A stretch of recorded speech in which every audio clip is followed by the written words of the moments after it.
ಮ್ಯಾಗಿನ ಹಿಟ್ಟು ನುಂಗಿ ಅಂದ್ರೆ ಹಿಟ್ಟು ನುಂಗಕ್ಕಾಗಲ್ಲ, ಮ್ಯಾಗಿ ಮಾಡ್ಕೊಡ್ಬೇಕಂತ ಮ್ಯಾಗಿ.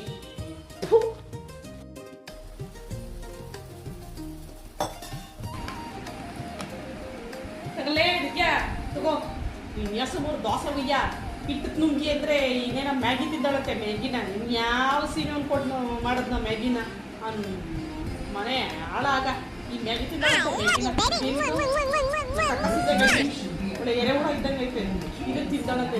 ತಗಲೇ ತಗೋ ತಿನ್ನು, ತಗಲೇ ತಗೋ ತಿನ್ನು, ನುಂಗು ತಿನ್ನು. ತಿಂತಾವಳು ನೋಡು, ಕಚ್ಕಂಗೆ ಬರ್ಗೆಟ್ ನಾಯಿ ತಿಂತಾವಲ್ಲ ತಿಂತಾವಳೆ. ಇನ್ನೊಂದು ಎಷ್ಟು ಹೇಳಿದ್ರು ಅಷ್ಟೇ ದೇವಿಗಳಿಗೆ. ಹೋಗ್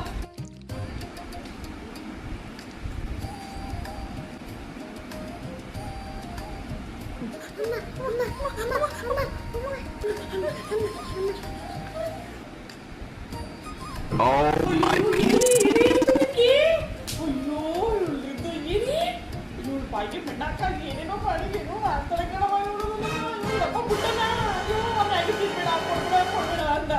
ಈ ಮಕ್ಕಳು ಹೇಳಿದ ಮಾತು ಕೇಳಲ್ಲ ದೇವಿಗಳು, ಇಚ್ಛೆ ಕೊಡ್ತವೆ ಕಣವ ಇವು.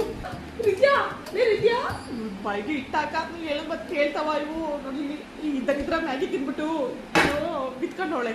ಹೇಳಿದ್ರು ಹೇಳ್ತಾರಲ್ಲ ಇವ್ರು ಯಾಕೆ ಹೇಳ್ತಾಳೆ. ರಿದ್ಯಾ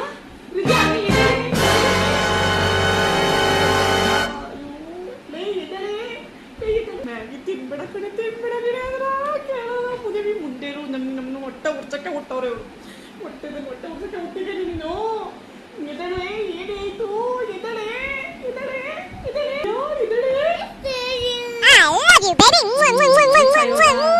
ಚಿಕ್ಕ ಹೆಣ್ಣು ನೋಡಿ ನನ್ನ ಏಪ್ರಿಲ್ ಫೂಲ್ ಮಾಡ್ತಾವಳೆ. ಅಯ್ಯೋ ದೇವರ್ಸಿ ಮುಂದೆ ನಾನೇನೋ ಆಗೋಯ್ತು ಅಂದಲ್ಲಿ ನಾನು ಚಂಬೆಲಿ ನೀನೇ ಬಂದಿರೋದು ನಿನಗೆ. ಏನು ಹೊಟ್ಟೆ ಉಡ್ತಾವಪ್ಪ ಈಗಿನ ಮಕ್ಕಳು. ನಾವಿದ್ದೋ ನಮ್ಮ ಮೌದಿರಿಗೆ ನಮ್ಮ ಅಮ್ಮದಿರಿಗೆ ನಾವು ಒಂದು ಕಷ್ಟ ಕೊಡ್ತಿರ್ಲಿಲ್ಲ, ಒಂದು ಶಾಕ್ ಟ್ರೀಟ್ಮೆಂಟ್ ಕೊಡ್ತಿರ್ಲಿಲ್ಲ. ಏನು ಜೀವನ ಬಾಯಿಗೆ ಬರ್ಸಿದ್ದು.